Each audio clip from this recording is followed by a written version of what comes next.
They ask you, what do you want to be when you grow up?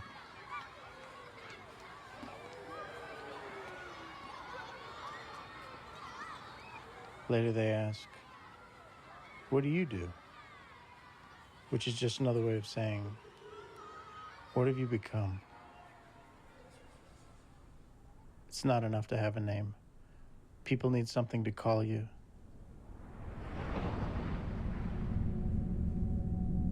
So you search. You look at the roles the world offers you, trying to find the one that reflects who you are.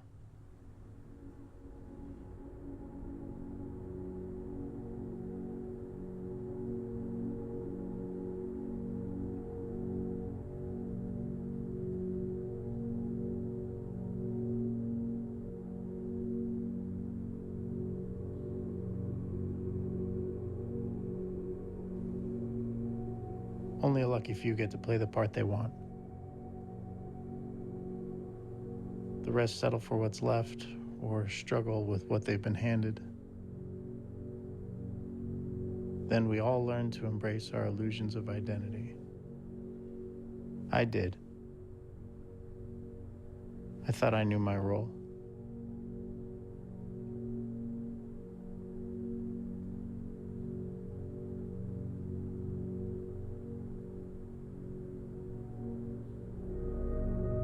Then I met a man who told me who I really was. And I knew he was right. I just didn't know why.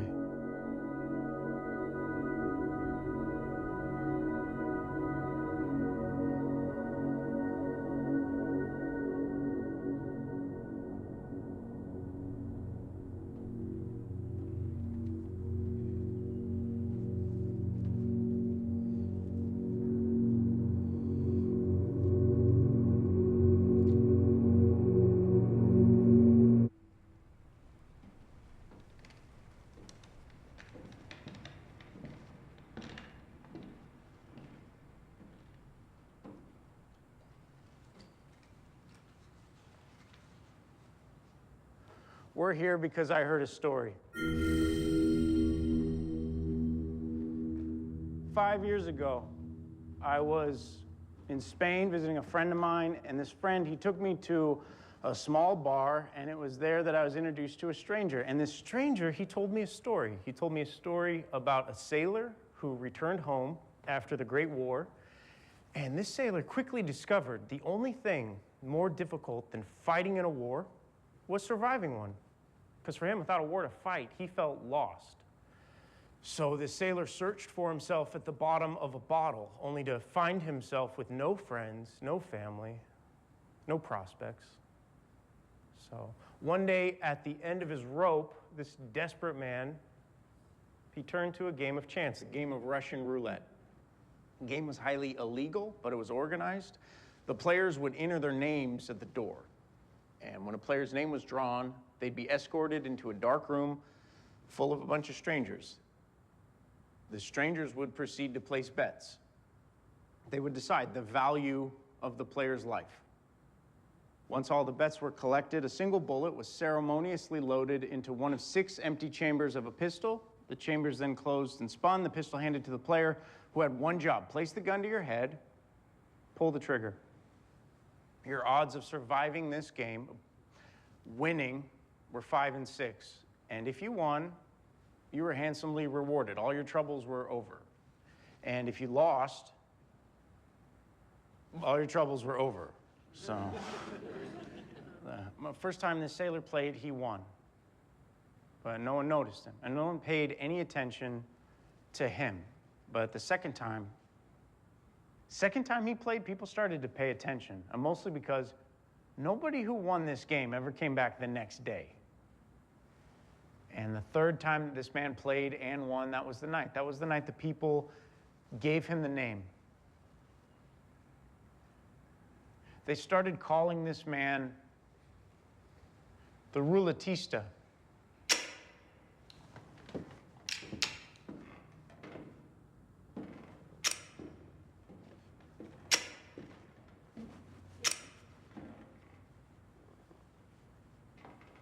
The fourth night, the crowd nearly doubled in size. Word spread of this guy, and people just wanted to see what the fuss was about. So again, the people, they all placed their bets, and again, he played. Click, and again, he won. It was about this time people started to speculate, okay, maybe this guy figured out a way to cheat at this game.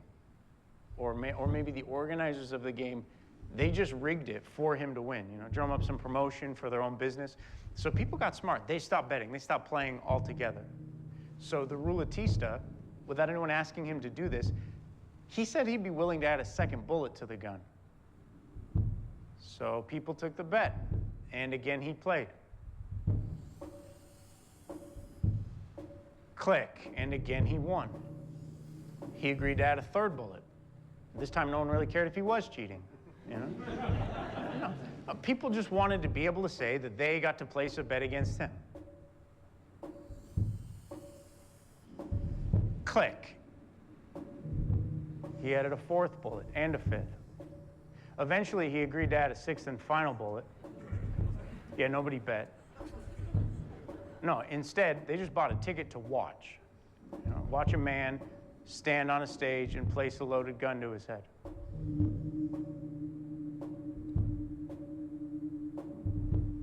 Believe it or not, for the first time in 100 years, there was an earthquake in that region. The building shook so hard, a beam fell right from the ceiling, knocked the gun right out of the Ruletista's hand. He took this as a sign. That was the night he retired. But he was wealthy at this point, though, so he got married. He had some kids, got himself some grandkids. He lived in the biggest house on the highest hill in his town. People, when they saw him, they would cross the street just to come shake the man's hand or to get the hell away from him. He was a living legend. One night he was asleep in his bedroom. He heard someone downstairs rummaging around. He went down to investigate, only to discover a burglar was down there trying to break into his safe. The burglar stood up and pointed a gun at the Ruletista. Ruletista looked back at the man and said, "Do you know who I am?" Burglar replied, "No." Fired a single shot. Killed the Ruletista right there in his own home.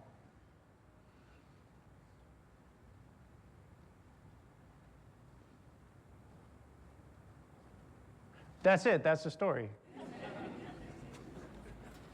This is a story the stranger told me at this little bar, and I looked at him and said, "That's a fascinating tale, sir. Why did you tell me that?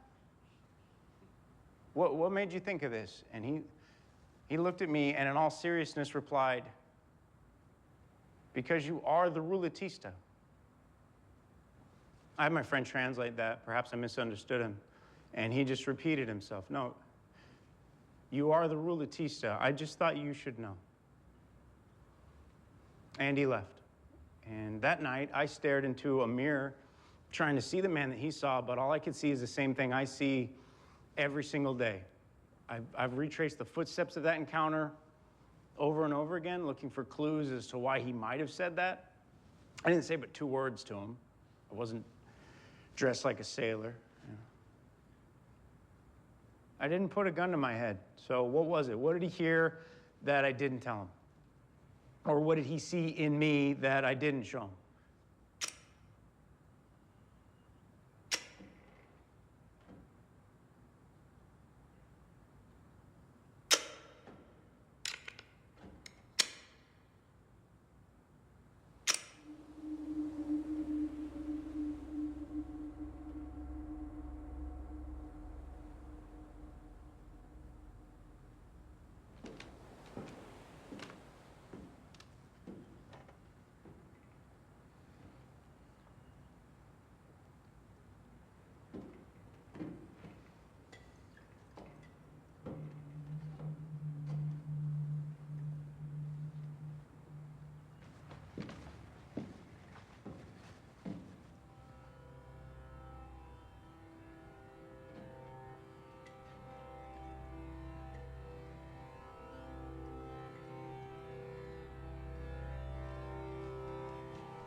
You think this is a performance.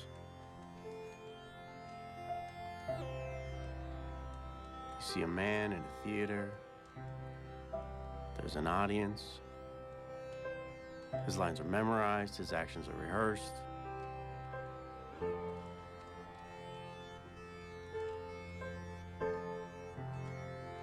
It is difficult to see past what this looks like.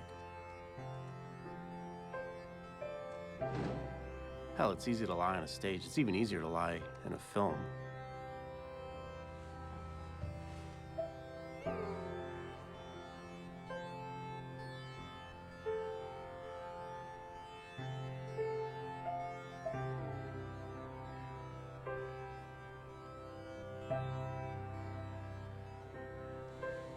I do not expect you to believe anything you're seeing or hearing. And knowing you won't believe me, that's the only reason I'm going to tell you the truth.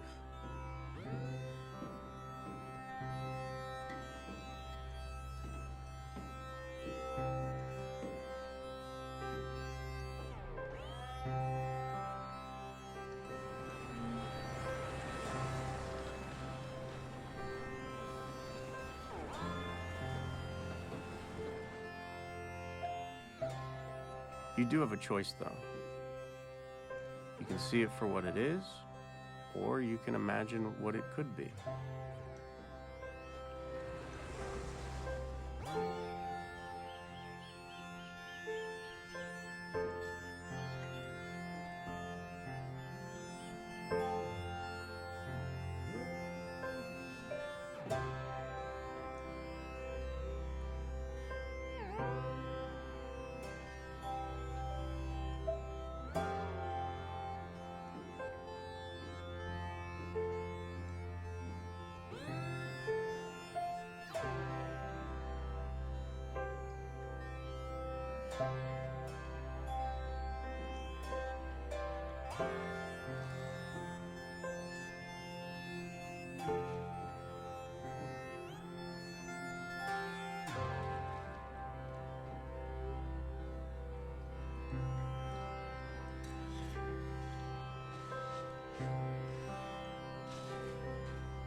I need someone to come back tomorrow.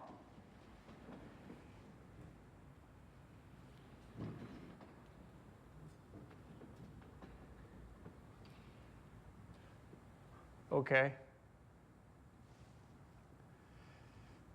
On every ship, there's a book, and this book is called a ship's log, and it was a sailor's job to write down everything that happened on a journey. They were supposed to write it down inside of this book. But long before modern instruments, this book, it wasn't just a record of the journey. It was a really important part of navigation because sailors used the stars and the sun to navigate. They would determine their location, and then they would write those coordinates down inside of this book. But from time to time on a journey, sometimes clouds would fill the sky, and it would be impossible for them to determine where they were. But on these days, they still needed to make an entry in this book. So on these days, sailors were forced to imagine where they were, and they had to write that down, and they relied heavily on the previous entries to help keep them on course. Eventually, the clouds apart, they'd find the stars again, get back on track, arrive at their destination. But the end result for that book, it told an honest story of the journey that had taken place, but it was composed entirely of information that was both real and imagined. We have a book, and in order for it to continue, I would need one of you to come back to our next performance.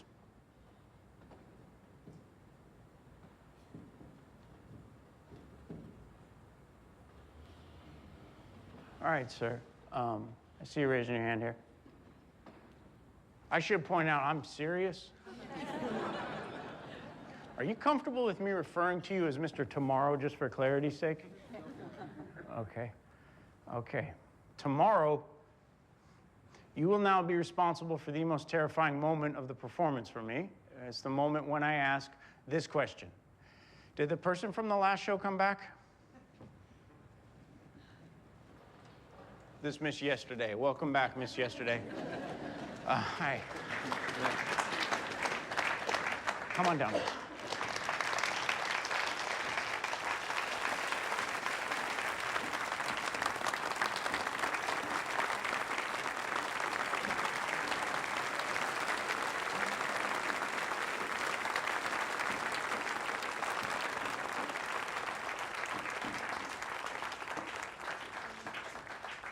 Thank you very much.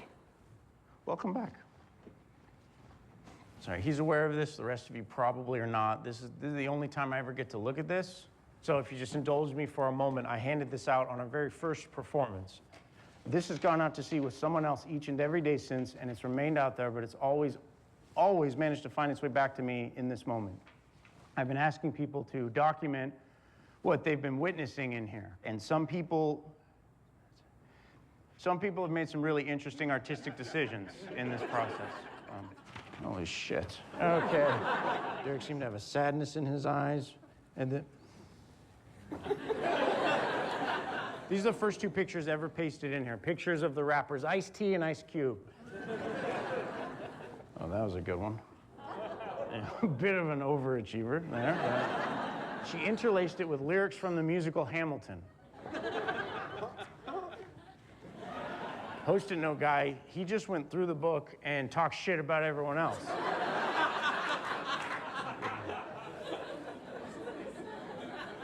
Did you see the elephant last night? Excuse me? Did you see the elephant last night? We talked about the elephant. I know, but with your eyes, did you see it? My literal eyes? Yeah, literal. No. It's not a trick. You didn't? No. Okay. There will be an elephant here a little later on. It was right before we threw you out.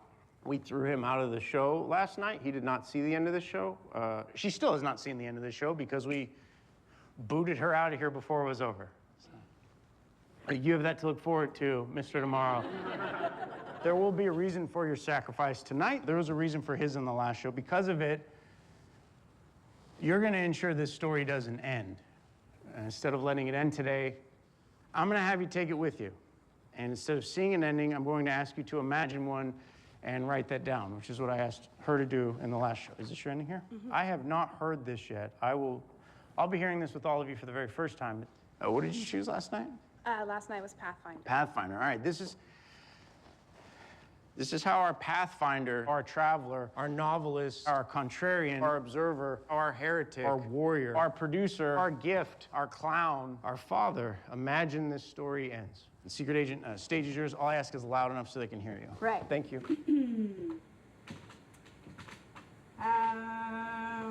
By the time I left, I can't read my own damn handwriting. This is the scary part because I know this is the part I will have to read in front of everyone. But I don't have all day to spend time on a writing assignment I got from a show that I paid to see, so here goes nothing. How did it end? A bright flash, music crescendos, then silence. On the scale where Derek once stood as a full-grown elephant. The scale...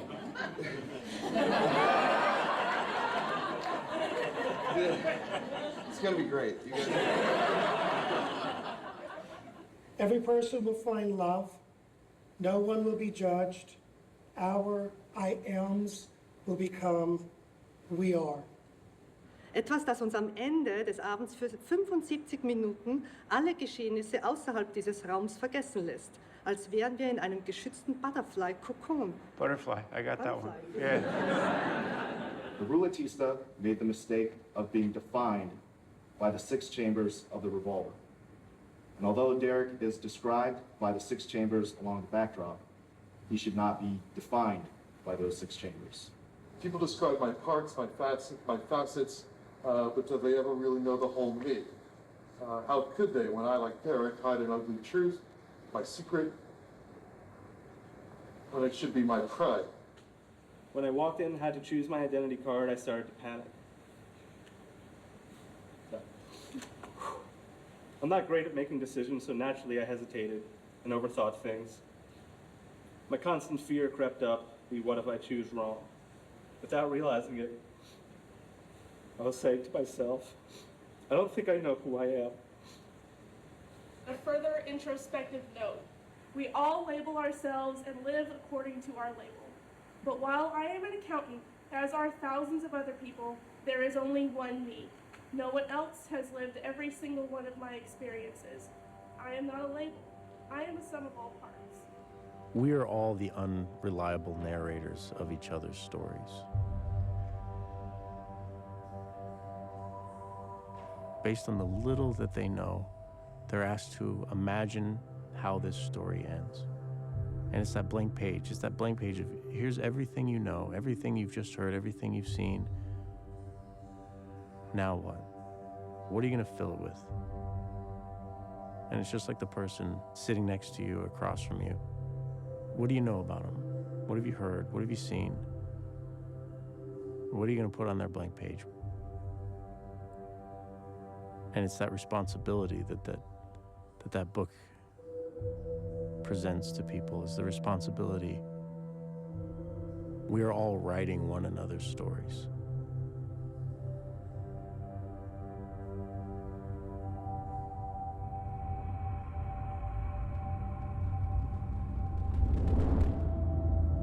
The Rulatista. Aren't we all gambling pieces of ourselves daily? Don't we all have something to lose? How do you know when you're holding a loaded gun?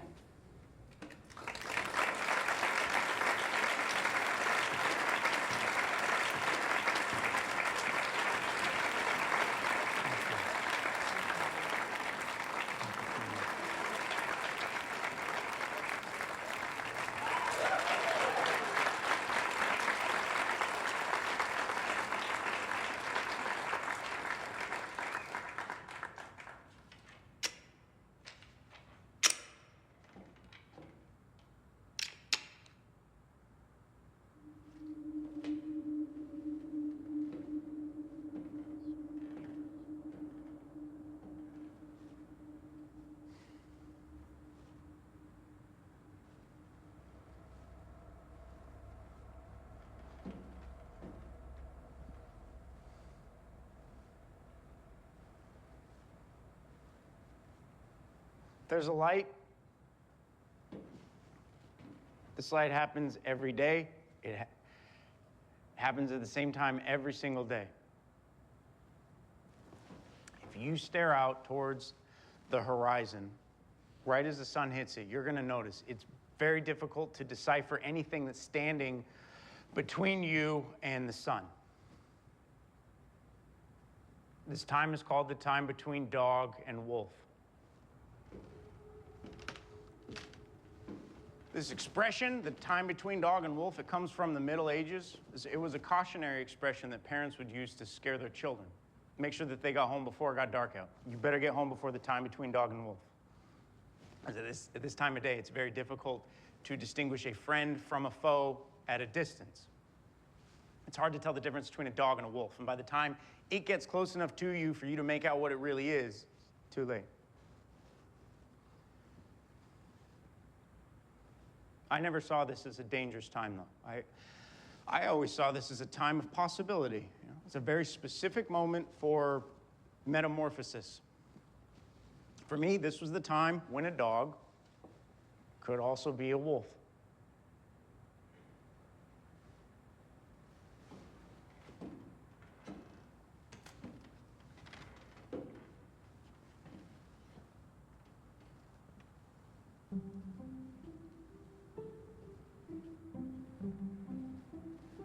I'll never forget the first time I saw someone perform sleight of hand. I'd like to say it was love at first sight, but I fell in love with all the things I couldn't see, and I had to learn. So I started with the very basics. How do you hold a deck of cards properly? And then I read it would take 8 years to learn how to hold a deck of cards properly. 8 years. And which grip are you going to learn to hold them in?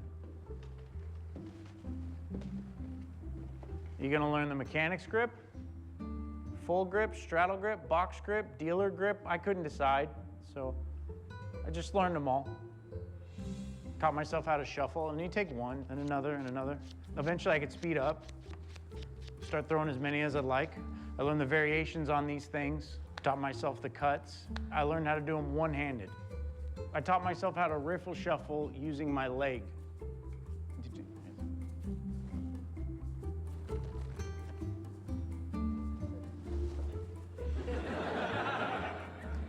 Eventually, I didn't need my leg, but I always threw in a bridge. You know, I wanted people to know I had been practicing.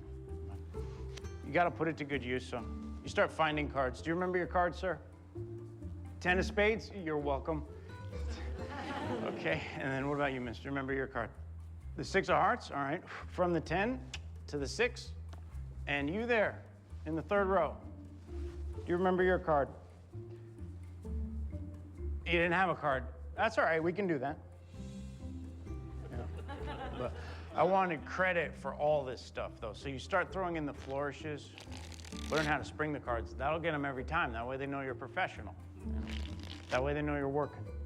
But you start to question that, and you think, well, maybe they'd like a waterfall more. I mean, that's a bit more nuanced. It's a little more elegant. Same thing with a fan. You learn a thumb fan, and then you think, you know what? Maybe they'd like a pressure fan more. I mean, that's got something a little extra to it. And what's better than a fan? I know, 2 fans. After you learn this, it's mandatory you get that headshot.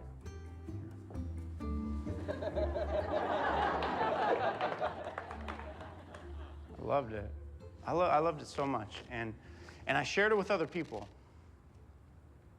And then it was like the more I shared it with others, the more disillusioned I became.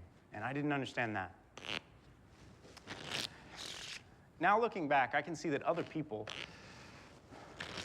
just couldn't appreciate what I appreciated about it. It's not their fault. It's not my fault either. It's nobody's fault. The other people literally couldn't see what I saw. But then I met someone who could.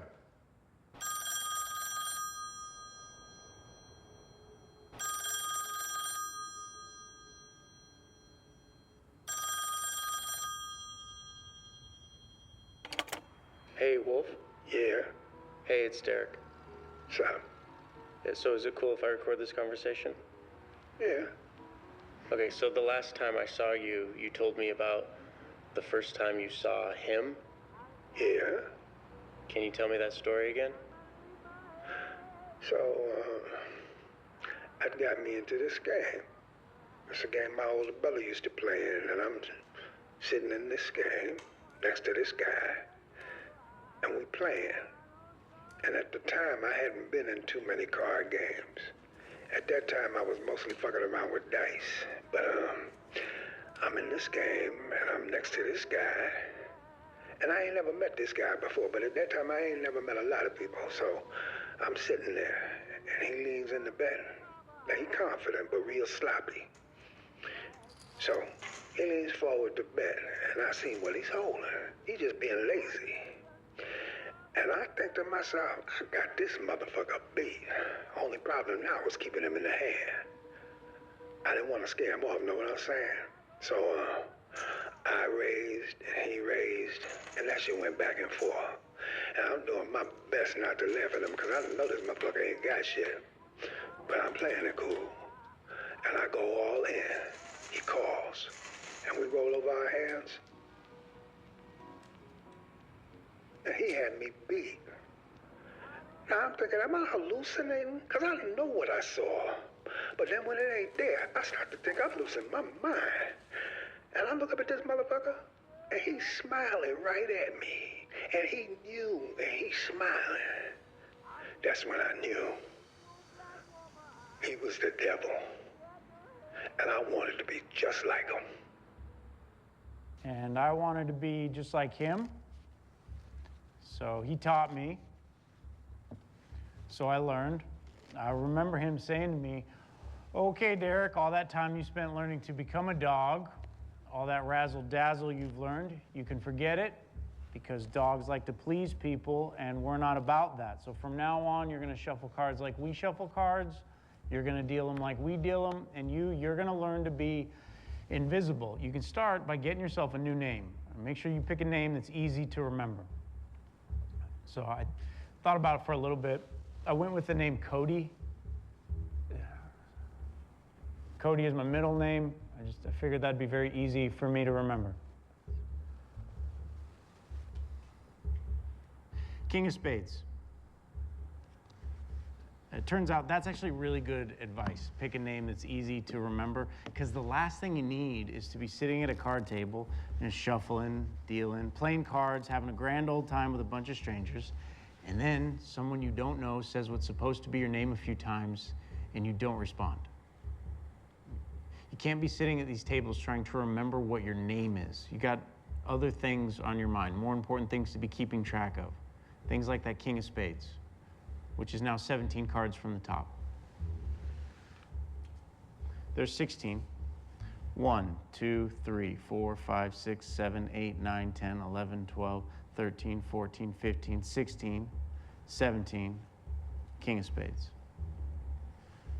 I remember him saying to me, okay, Cody, listen, when you sit down to deal, there are a few things you're going to need to remind yourself from time to time. One of those things, some of these guys sitting at these tables, some of them are just going to be staring at your hands while you're dealing. And if you ever notice that, you got to just stay calm, stay focused, do your job.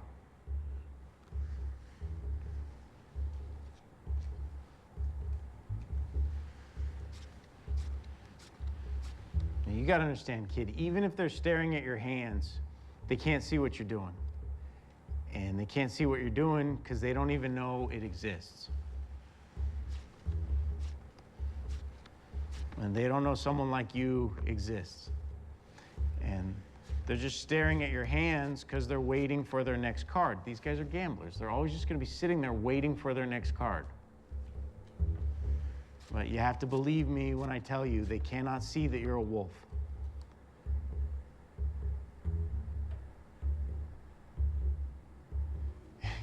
Didn't take long for me to realize on most nights one card was not going to be enough. On most nights you needed to find at least 2.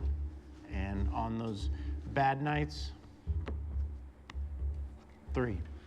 And on those really bad nights, all 4. I remember him telling me, look, kid, when you beat these guys, they're going to get pissed. You learn to accept it now that they're going to get upset. It'll be a lot easier for you when you're actually sitting with them, and then you hear these guys start to whine about losing. When you hear them start to bitch and moan, or when they start yelling or making threats. I mean, you got to understand, kids, some of these guys might have the nerve to accuse you of cheating.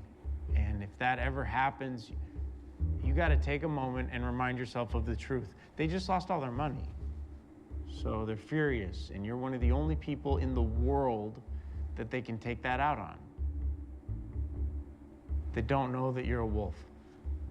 After their shuffles, they always insist that you pass the deck so someone else can give it a cut. I guess they thought this sort of procedure would keep the wolves at bay. I don't know. I remember being told, look, you got to let them have those types of illusions, Cody. You always want them to have their illusions. 4 kings. From the middle.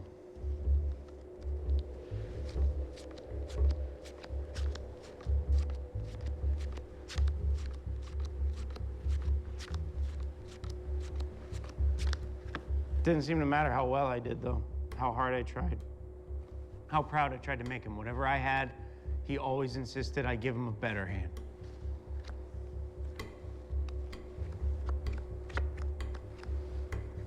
That at the end of the day is the problem I found with hustlers. These guys, they really only care about one thing, money. And the sad truth is you can make as much money on any given night with one move. One great move can win you the same amount of money as every move combined. So a lot of these guys, they only bother practicing one thing. And some of them become the best in the world at one thing. I spent most of my youth tracking those few men down, asking them to teach me what they've learned. And I learned a lot of great lessons from them, but the best came When I was 17 years old, I got on a Greyhound bus. I went to Denver, Colorado, looking for the man when it came to one thing.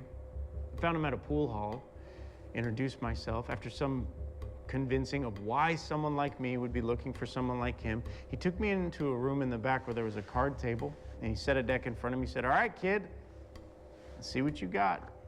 This was like the old gunslinger testing the kid, you know, see how fast he is. I didn't hesitate. I took the cards, I started shuffling, and I'm sitting there looking down at my hands thinking, oh wow, this looks good. I've been practicing. And I finished my shuffles, and I look up from my hands to see he's now holding a gun. And he says, "Just hope they get you in the heart, kid." And what he was doing was teaching me a valuable lesson, which is if I were ever to attempt these sort of things at a card table with strangers for money, I better make damn sure that I'm not sitting there with them just staring at my own hands and admiring my own work. So he taught me how to practice. I've practiced everything this way since, and I will share it with you as I try to run up a decent hand for his favorite game.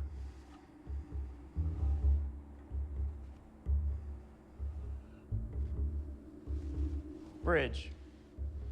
The idea here in theory is pretty straightforward. Specific cards get shuffled into specific positions, hopefully.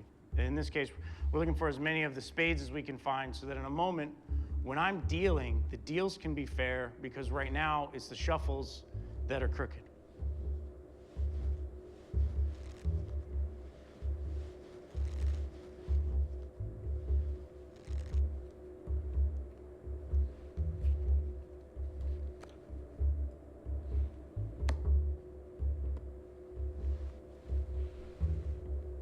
All right, we'll see how we do. Spade. Thank you. Spade. Spade. All right, we'll just see how many we missed.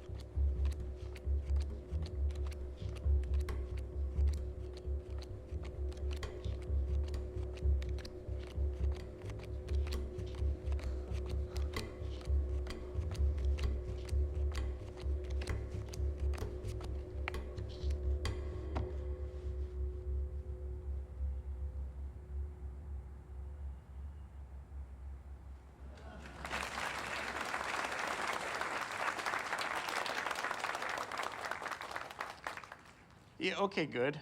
No, I finished this before. I've had people say, "That's awesome," but they're not in order.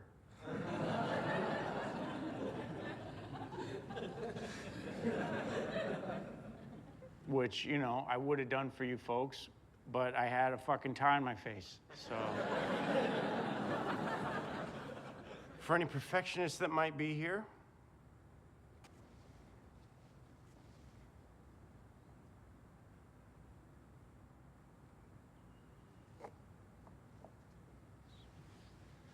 using those deals from earlier, starting with the ace of spades, you should be able to bring it home like this.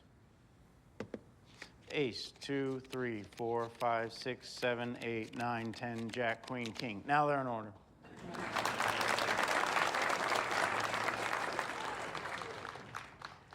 It really does seem like no matter how long it's been or how hard I try, I've still got a whole lot of wolf in me.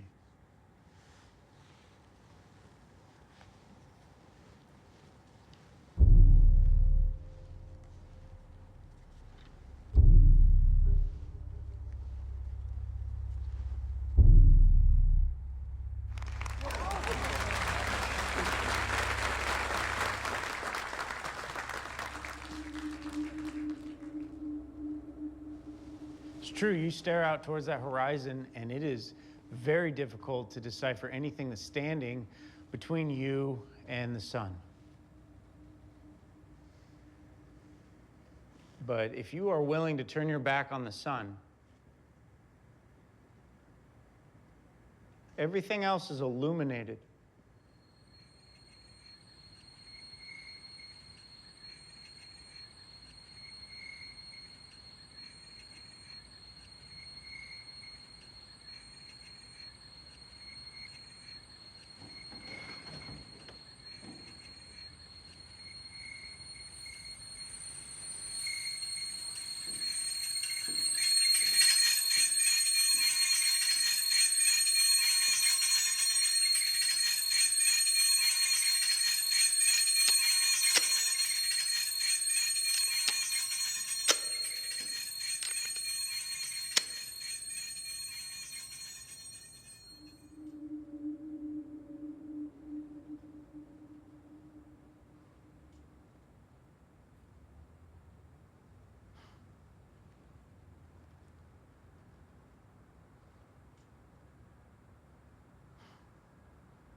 Every secret has a unique weight to it.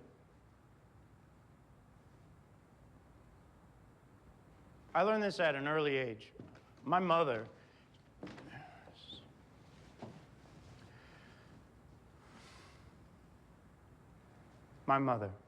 she had me when she was only 17 years old. And my father, he was a little bit older than she was, but he decided to split town right when he found out she was pregnant. But my mother, she managed to work I don't know how many jobs and go to school, and she still somehow found the time to tuck me in at night. I mean, she found the time to read me bedtime stories. And I honestly don't know how she did it by herself for so long. But when I was 6 years old, that all changed. I don't remember if I was already asleep or about to fall asleep, but I do vividly remember being thirsty. So I remember grabbing my little cup off my nightstand, leaving my room, going down the hall past the living room to discover, oh, hey, the TV's still on. And there on the couch is my mother kissing another woman. And this, for me, is confusing. My mother, she sits me down. She introduces me to a very nice lady and proceeds to gently explain the nuances of love between two human beings.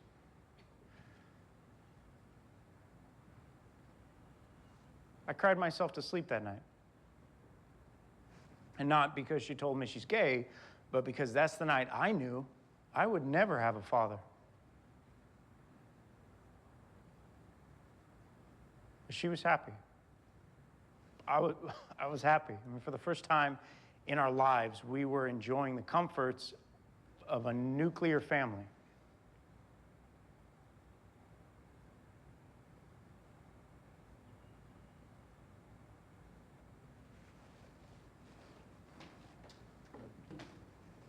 My best friend at that time was a neighbor kid. His name was Ryan, and my playtime with Ryan consisted of riding bikes, playing tag. We used to pretend we were pirates in a sandbox. One day I told my best friend, Ryan, about my new mom. And the next day Ryan told me he couldn't be my friend anymore. That's what he was told. And then I remember coming home from school and finding a Bible on my doorstep. And I remember hearing the sound of glass shattering and then finding a brick.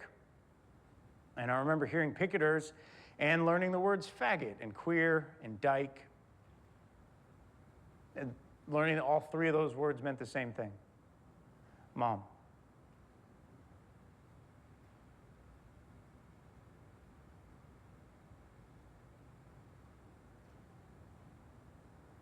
We moved right after that. And I learned how to keep a secret, how to protect one, how to create one. I started to use language I could hide in to avoid all discussion of life at home.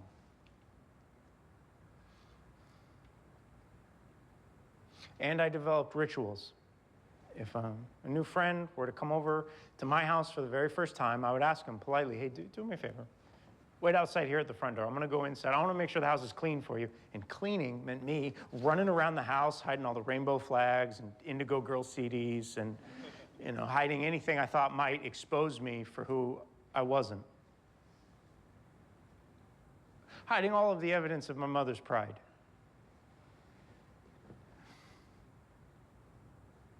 I got really good at that. Then I remember Lindsay, this girl from school. I remember summoning up every ounce of courage I had in me to ask her whatever dance it was. And she telling me she couldn't because she heard from one of her friends that my mother is gay. How did they know? I mean, how did everyone find out? I had been so careful. after that, my secrets were replaced with "go fuck yourselves," and I'd like to think that this honest new disposition came from a place of maturity, but it was exhaustion, because every secret has a weight to it, and you can only carry them for so long.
This is just a brick.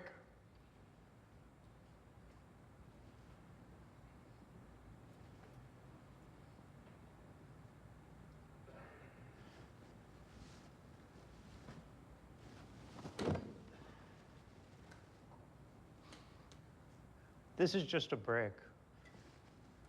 But it's going to be very difficult for any of you to see it that way anymore. This brick was painted gold, and it was placed on this stage. And I just told that story. I mentioned a brick in that story. I sat right here next to this brick when I mentioned it, so it's going to be very difficult for any of you to see this as just a brick now, because you know too much. You know that story, and that is what you will think of now when you look at this.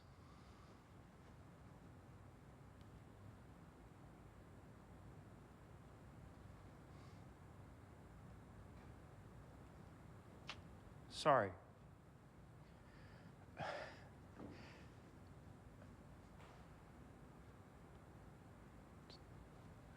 I can help with that.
Someone here is a tourist.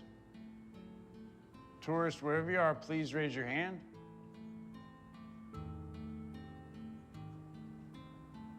Hey, tourist, could you please name an avenue in this city that we'd all recognize if we heard it? Avenue A. Avenue A, that might work. Someone here is an idiot. Idiot, wherever you are, please raise your hand.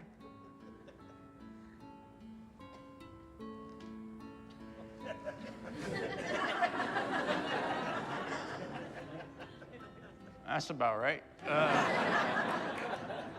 Again. Someone here is a film buff. Film buff, wherever you are, please raise your hand. Hey, film buff. Could you please name a street that intersects with Avenue A that we'd be familiar with if we heard it? 3rd Street. 3rd Street?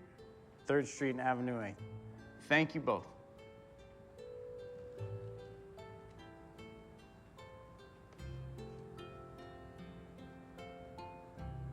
We all start so pure, There's no information that's tainted our experience of what it means to be human, and what we know about this world is just pure. It's what actually is. And then slowly but surely, opinions are thrust upon us, and knowledge is put in our head, and we're given ideas, and we start to make associations between what's good and bad, and what a good person is and what a bad person is. And it's all that knowledge that conceals what a thing is.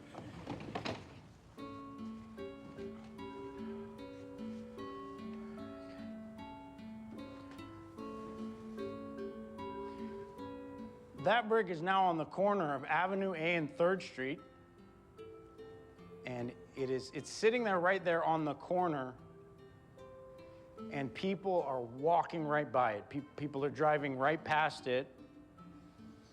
And if you go there, just look, just observe, and you're gonna notice not a single person stops to look at that brick. Not a single person takes a moment out of their day to look down at the ground and go, oh, hey, there's a gold brick here on the corner of Avenue A and 3rd Street. What is this brick doing here? Nobody does that. And nobody takes that moment out of their day to acknowledge that brick's existence because they don't care. And they don't care because they don't know anything about it. They don't know where it's been. They don't know its story. Only the people in this room know anything about that brick right now, and to everyone else on the planet, that's just a brick. Which it is. It's just all in how you look at it.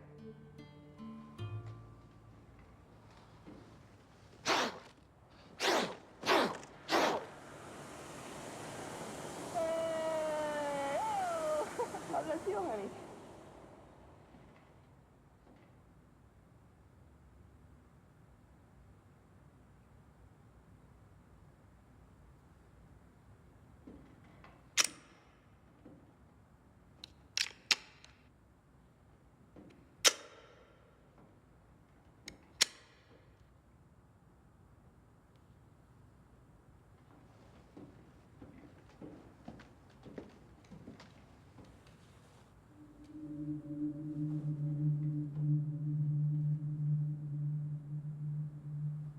Nobody move.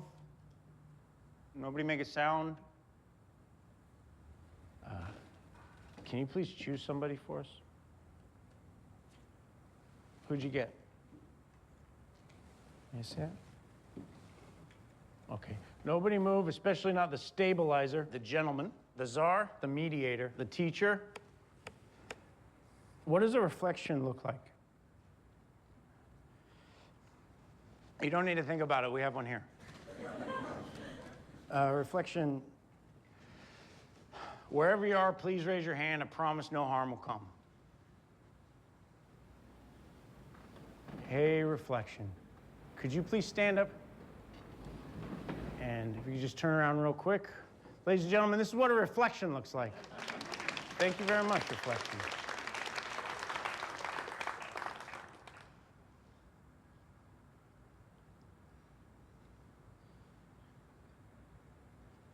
There's a story you should know.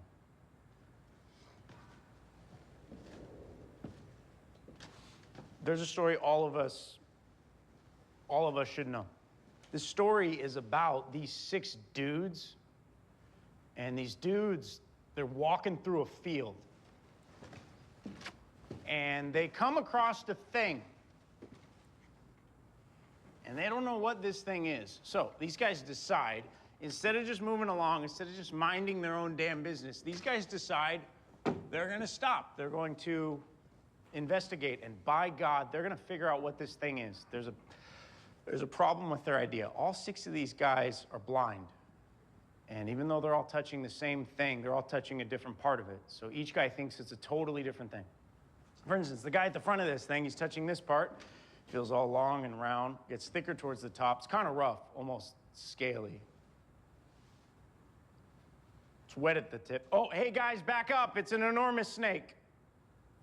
The guy at the opposite end, at the back end, he feels something similar but different. It is long and round back here. It's not very thick though. It's kind of the same width all the way up. It's fuzzy at spots. It's fluffy at the end. Hey man, it's not a snake. It's just rope. Don't freak us out. And the guy touching the side of this guy's touching the big, broad side of this thing. This thing is so big and so heavy and hard, when he presses up against it, it doesn't budge. It doesn't move an inch. So this guy, he thinks it's a wall. And the guy just below that, he's got his arms around this part here. That feels like a tree trunk, gentlemen. There's another one, and another, and another. It's 4 tree trunks, guys. And the guy on top of this thing, I don't know why there was a guy on top of this thing, but he's up there, he's feeling around, and he feels this part here. It feels kind of leathery, shaped like a fan. Oh, there's 2 of them. It's like 2 big fans, guys. Anyways, the point being, these guys argue amongst themselves for quite a while, and it was not until they learned to communicate and work together that they were able to see the thing they're all touching is just an elephant. Now, this is an old story. There's lots of versions of this really old story from all around the world.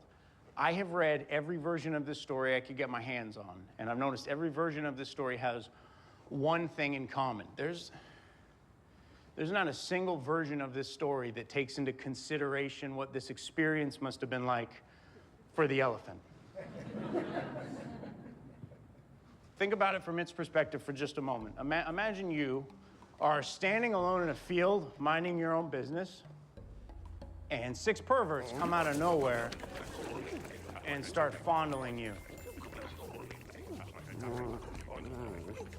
And then they start arguing about what you are, and they can't decide. They can't figure it out. So they form a really creepy committee, and they discuss what you are, and they come back and go, hey, we talked about it. We figured it out. You're an elephant. Elephant? What if they're wrong? I mean, they aren't blind. Or in this instance, what if they were right in the first place? What if these blind guys didn't stumble across an elephant? What if they really did stumble across a magical creature?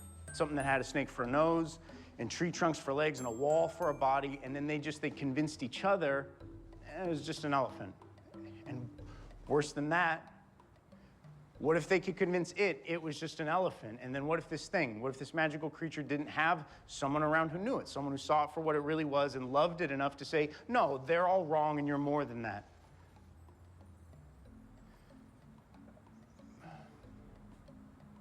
I don't know. So, maybe that's why we don't see those types of magical creatures roaming around anymore.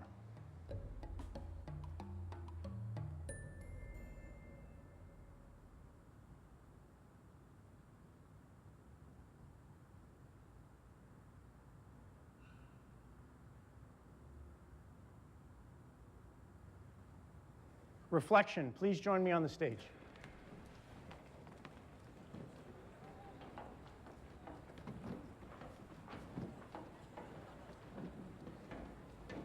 Hi. Pleasure to meet you. Take a seat. I'm going to grab my chair. I will explain what's happening. I've been doing my best. I've been doing my damnedest to keep an antiquated form of communication from going extinct. In other words, I've been having letters sent to me. And I have enough here for almost everyone, but it doesn't matter. It doesn't matter because each day, each performance, we only get to open one. And today, you have been selected to decide which of these we're going to open. So please go through, decide on one you'd like to open, and keep it for yourself.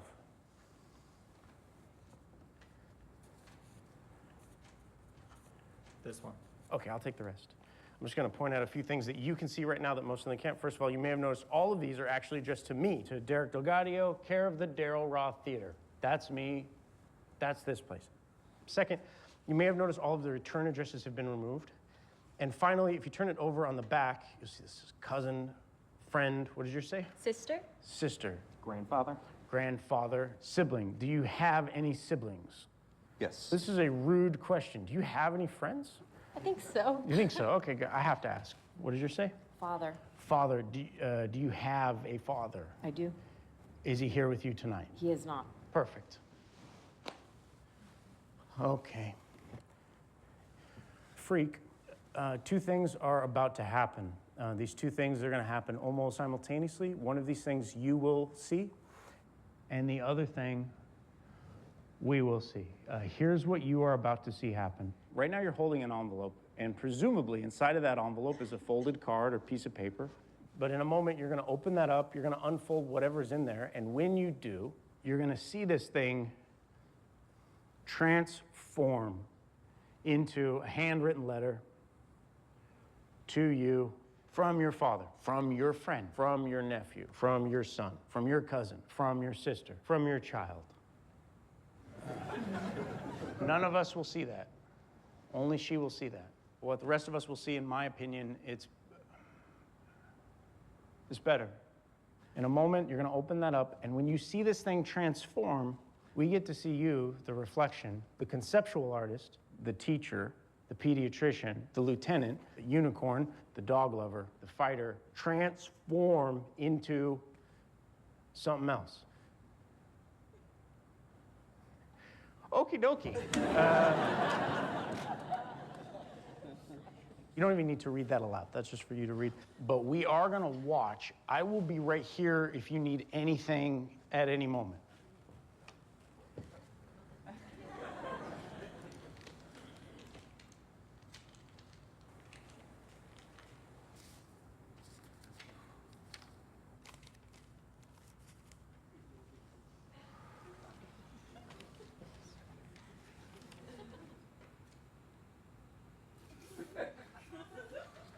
Oh, what? No.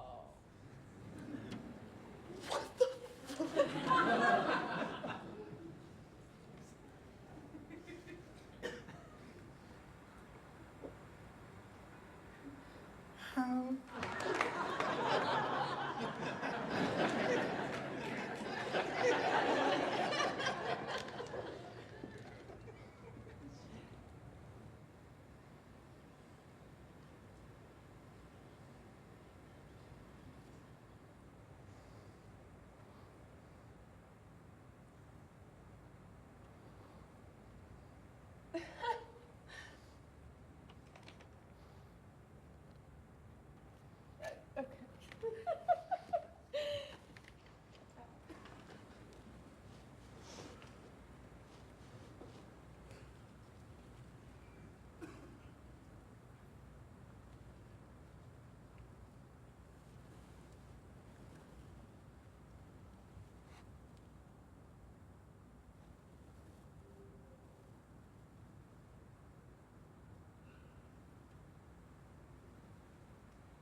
You had a moment for yourself. Are you comfortable sharing this? I can help if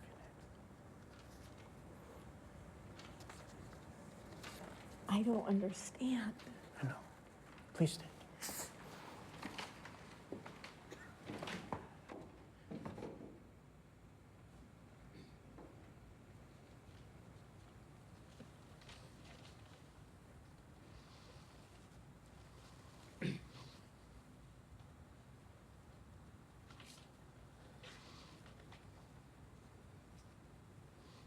To the Harry Gary gorilla, despite being away from home for 10 years,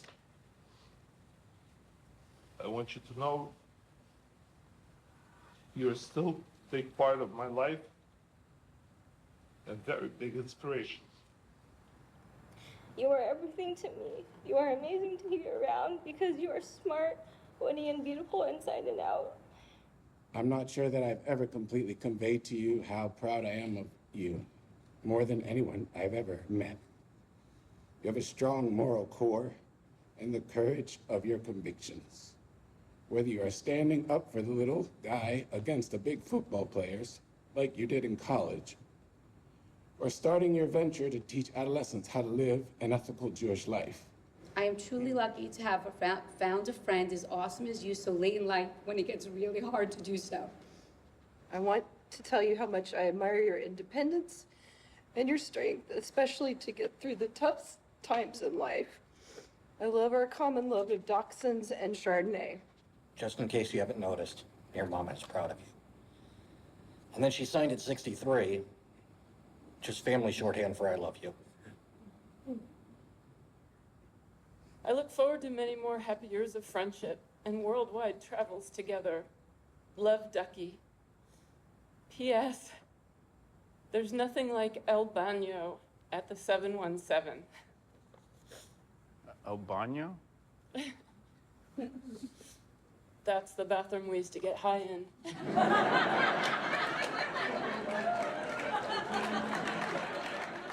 You once said to me, Dad, what color is God's skin? Your mother and I said to you, it's black, brown, it's yellow, it is red, it is white. Every man's the same in the good Lord's sight. To your mother and me, you have always embodied this message to the world. Love, Dad. And he's dying of Parkinson's. And is in the last stages, and every time I see him, I say goodbye to him because I don't know if I'm going to see him again.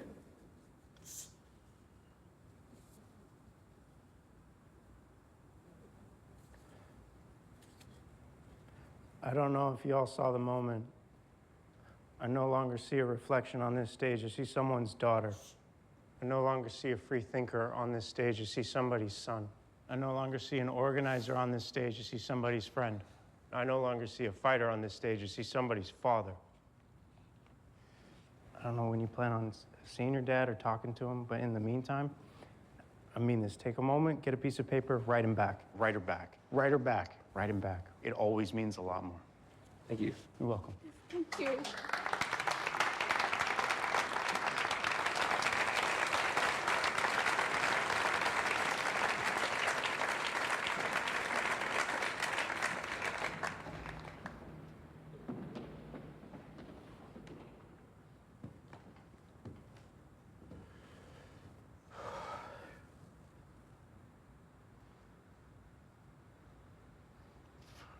Mr. Tomorrow? Mr. Tomorrow? Hi, Mr. Tomorrow. Pack your shit, it's time to go.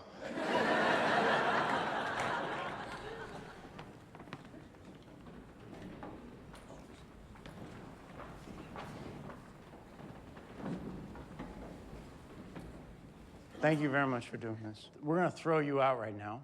I don't want you to feel like you're being excluded from this. It's easy to feel that way in this particular moment, but I assure you it is quite the contrary, because in a few moments, all of this, it's gonna end for all of them. And whether they all know it or not, when this ends, they will have decided what it is. And they will have decided what I am. But not you.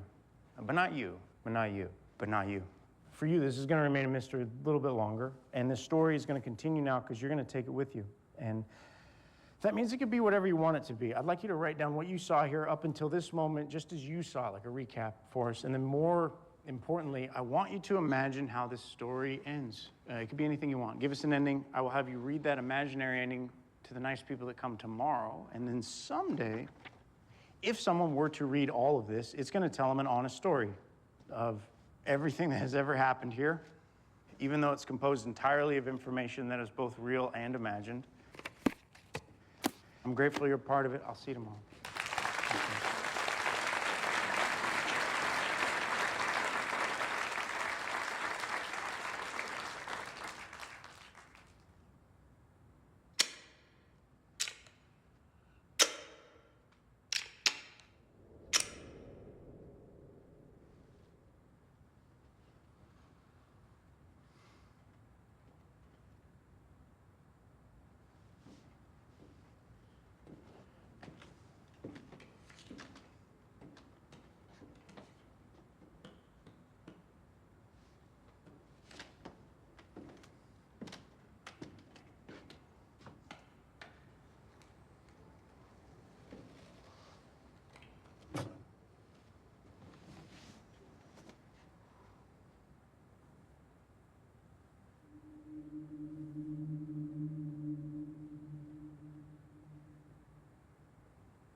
before you came in here, there was a wall. On that wall, there were a bunch of cards, and a lot of you probably had fun with it. Chose something like Ninja. But others may have taken it seriously.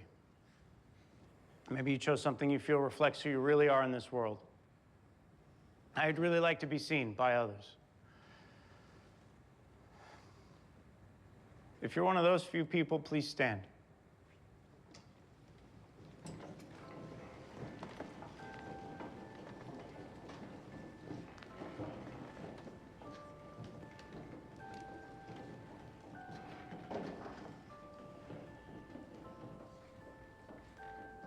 I remember reading that true identity, and not just identity, true identity is that which exists within one's own heart and is seen by another.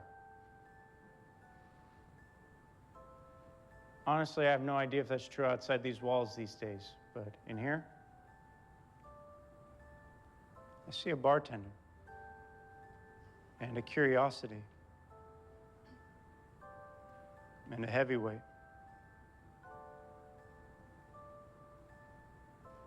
and an individual and an achiever, a singer,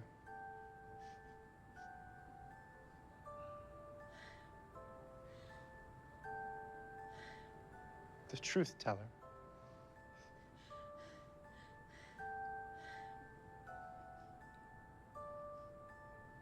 a soother, and a lover, and a stargazer. They're gonna regret it, the one that got away. An explorer. And a good Samaritan. And a vegan. An alchemist.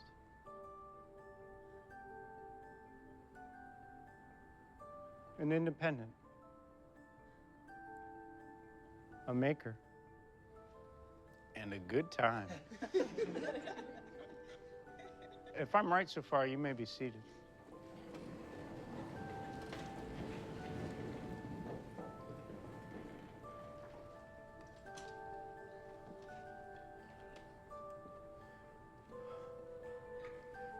A visionary.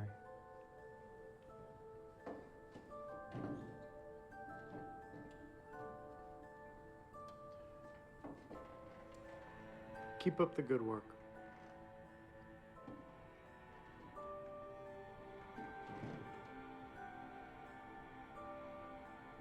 A disruptor,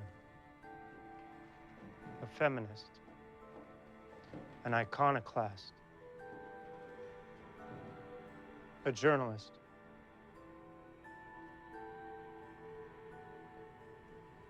counselor, a life coach, a fish out of water, a public servant, a reconciler,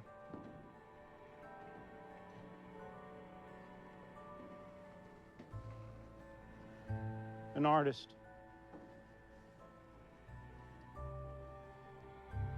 a midnight toker,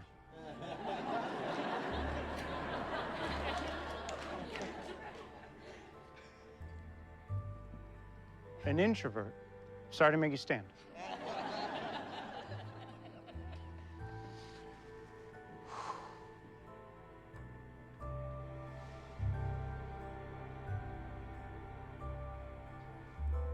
You're like me, an accident. A traveler. A mystic.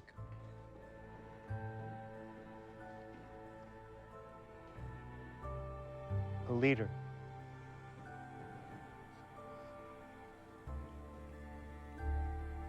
A skeptic. An anthropologist. A nurse. A makeup artist.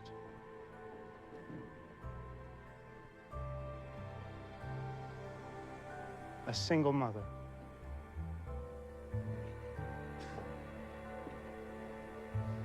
An adventurer.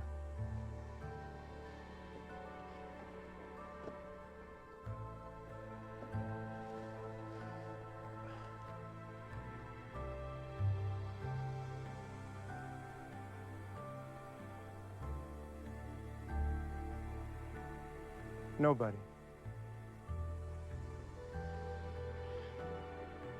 An intellectual.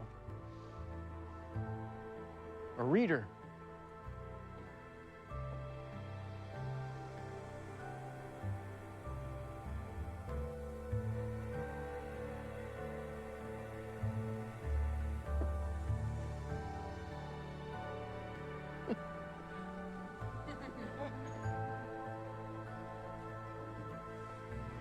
A real mensch.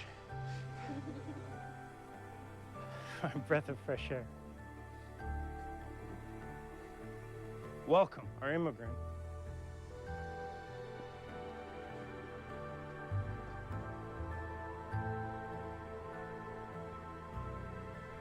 My brother.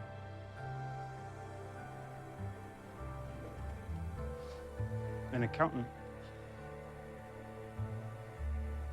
Hey, Grandpa. A New Yorker. A masochist. An Adonis. An exhibitionist. A unicorn. A real catch.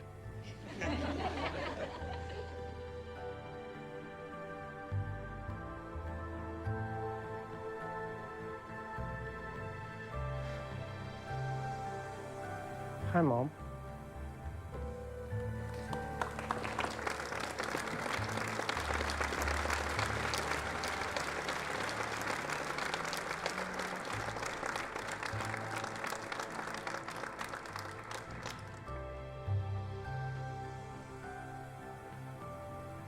An entomologist. My teacher.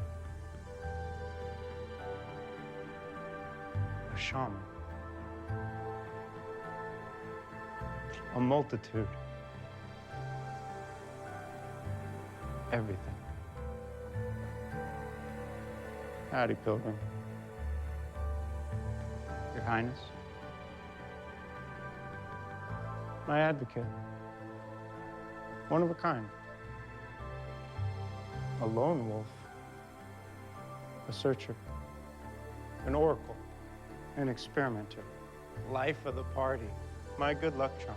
My confidant. A connector. A fixer. A dreamer. A dog lover. A believer. Possibility. An interpreter. An organizer. And you, miss, you are a storyteller. Please sit down.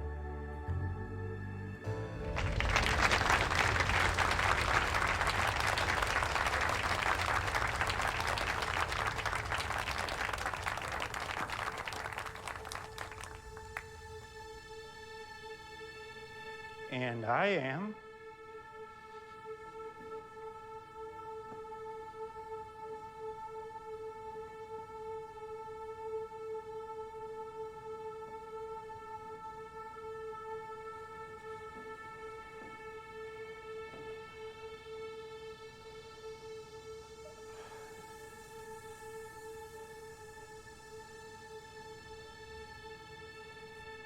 the Rulatista.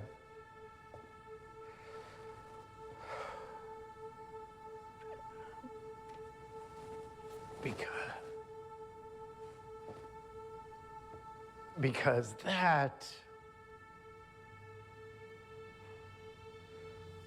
that's how he saw me. And then that's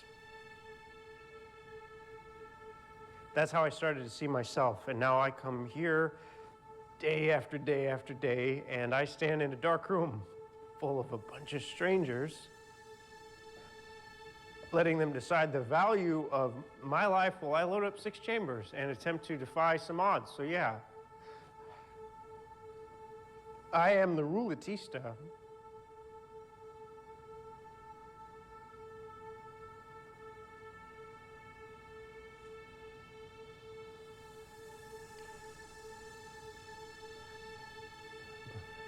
But I also know that I'm a son. And I know that even though I am a son, I know I'm also an orphan. And I know that I am a sailor, even though I've never left the shores. And honestly, I don't I don't expect anyone to be able to decipher whether I'm a dog or a wolf, because I understand for most people it's inconceivable that I'm both, but I don't need anyone to see all the things that make me what I am to know I'm more than just an elephant. I'm more than just one thing, because I'm not just defined by what you see. I'm also defined by all the things you will never see.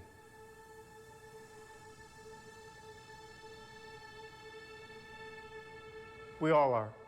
And I see that now.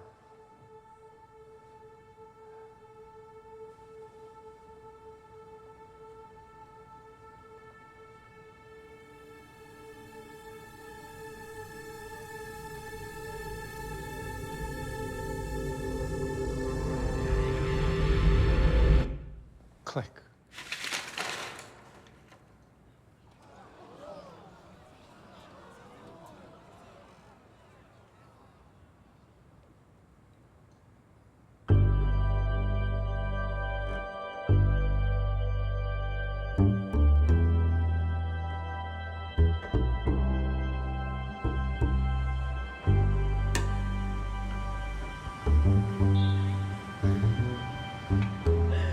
Holy fucking shit.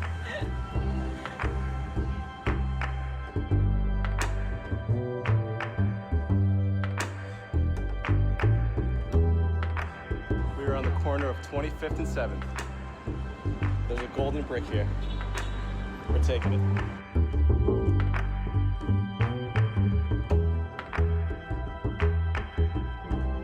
Okay, this is the craziest part of my life. The brick is right